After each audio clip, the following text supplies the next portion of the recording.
Hello, I'm Scott Wrighton and I serve as Decatur City Manager. It's my pleasure to bring you updates from the city every week. I hope you find them useful. There's two things I want to talk about today. The first is assistance to small business, which strikes me as particularly important to this day and age, in part because small business has always been a key part of the local Decatur economy, and also because as more and more of the relief money comes to an end or is reduced in the years and months ahead, it's all the more important that we strengthen our small businesses and do what we can to raise them up. So I want to highlight just a few things that are going on in terms of small business and the partners that we have. It certainly doesn't rest entirely with the city or any other agency that I'm going to mention. It's a collective effort of many partners working together here in Decatur. Yesterday, I had the pleasure of touring an organization called the Ink Spot. It takes the space of the former Central Methodist Church near the corner of Union and El Dorado Streets.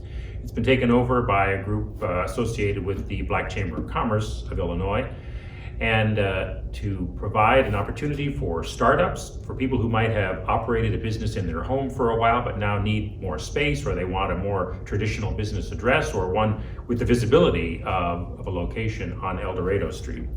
And there are many businesses that are in that location that are exactly that kind of thing. Somebody who's making clothing or providing certain massage therapy or other special products or services, even training services at that facility.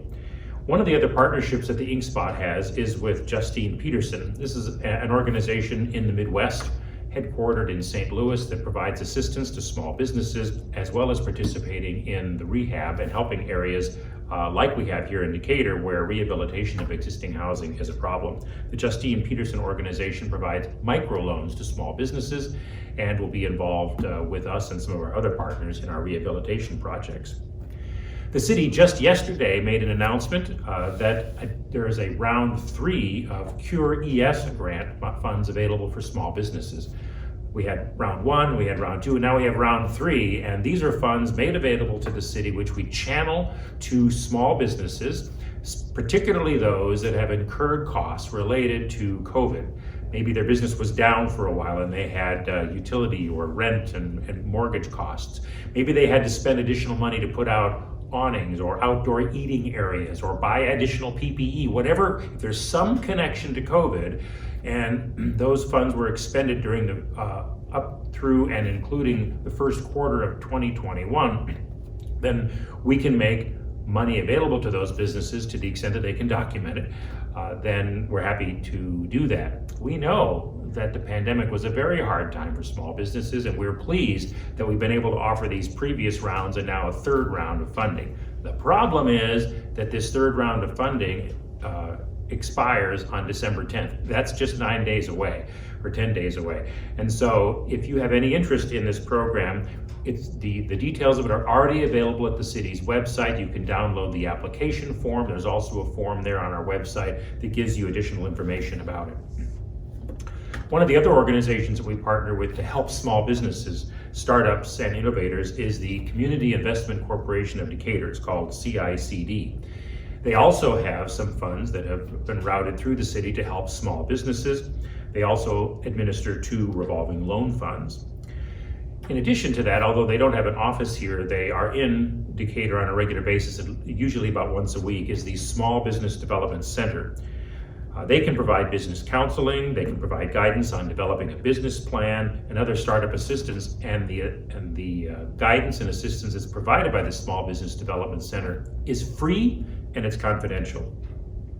The needs of small businesses are unique. There's probably no two that are exactly alike. And so to the greatest extent possible, the SBDC, the CICD, the Ink Spot, and others try to customize their assistance to small businesses in ways that understand their unique problems. And if you're not sure who to call, then you can call us, the Economic and Community Development Department here at the City of Decatur. The second topic I'd like to talk briefly about today is the city's ongoing neighborhood revitalization program. Now, many of you have seen a lot of activity down in the Johns Hill area That's not the extent of the city's neighborhood revitalization program. We're involved perhaps a little bit more quietly in other parts of the urban core area. But let me just say, first of all, in answer to the question of what is going on in the Johns Hill area, with the gracious assistance and the generous assistance of the Howard G. Buffett Foundation, we were able to do a lot of demolition and clearing, and through a partnership as well with Shamala Outreach, removal of other debris from the Johns Hill area. In addition, the Buffett Foundation paid for much of the infrastructure improvements in that area, not all of it, but much of it. The replacement of streets inside the 24-block area bounded by Martin Luther King, Jasper, Wood, and Cantrell, curbs and gutters and sidewalks, and they'll also be making improvements through the foundation in street lighting, in trees, and in surveillance and security cameras in that same area, although we also have security cameras elsewhere in the city.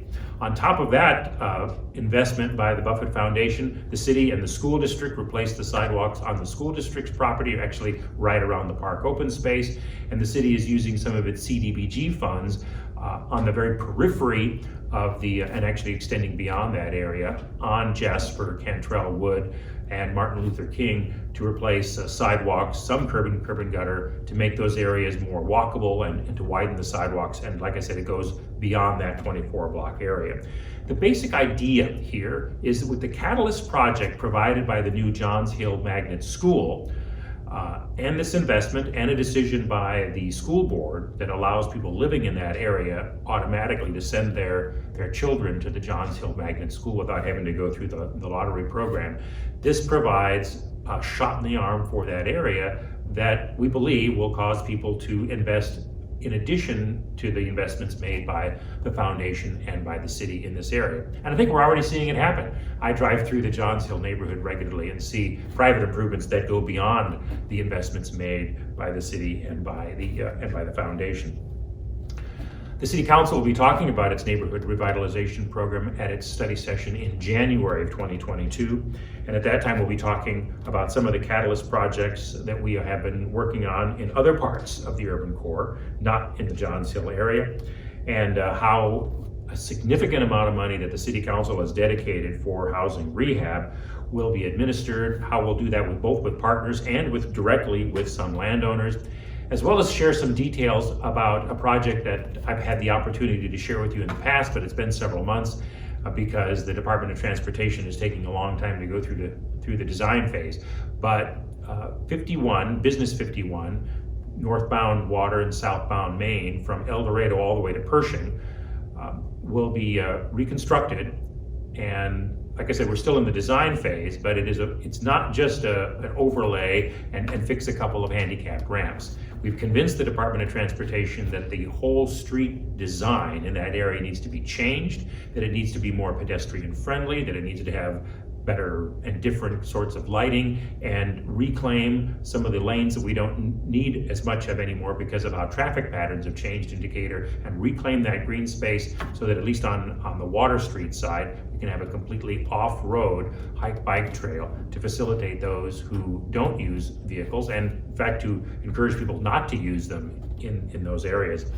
And that project, while a transportation project, also is a neighborhood revitalization project, because I think that'll lead directly, as a catalyst in Johns Hill has done, to investment and beautification in these neighborhoods. Like I said, the City Council will be talking about its neighborhood revitalization efforts at the second Monday in January, and I'll give you some more details of that when we get closer. Thanks again for listening. I look forward to bringing you these updates again next week.